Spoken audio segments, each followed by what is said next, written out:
Back to politics. Hillary Clinton won the Nevada caucus this weekend. A lot of her support came from African-American voters.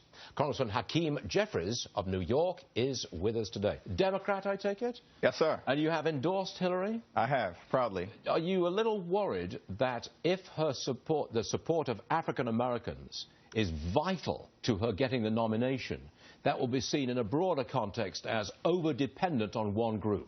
Not necessarily. I think the country has moved forward. At one point in time, decades ago, perhaps that would have been seen as problematic. I certainly think that was the case in terms of the 1980s. But if you think about the situation, African Americans were very important and instrumental into the coalition that helped to elect Barack Obama.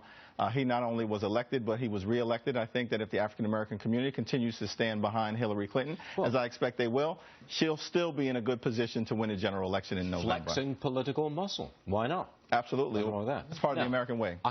Right. Now I have to take you to task on taxes. I live in New York City.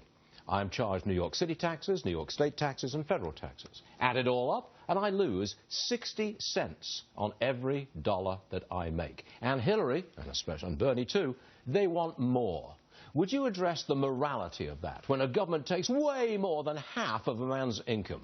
Well, I think that certainly wealthy people have a reasonable point to make as it relates to the tax rate, particularly in New York City, New York State, and the federal tax rate on top of that. However, if you look at the overall well-being of the wealthiest people throughout this country over the last 7 years under the Obama administration, people have gotten wealthier, not poorer. The economy has gotten much stronger, 14 million plus created, 71 consecutive months of private sector job creation, unemployment rate over 10% when the president took office has dropped. Do you think it's morally right that I should be forced to pay more than the 60% I'm already paying? Well, morally right? Well, I don't think that we should make moral judgments one way or the other. Really? In the context of the tax code. I will. But I think that theft. The tax code at the end of the day, and some of my colleagues when I served on the budget committee in the House believe that Democrats believe it's theft? No, none of my colleagues on the Democratic side. Some of my Republican colleagues believe it's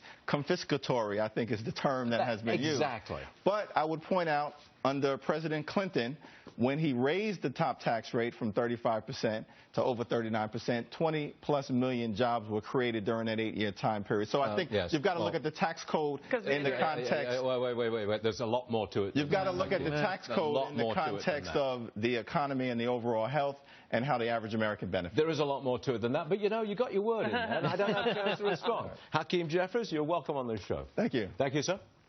An Uber driver in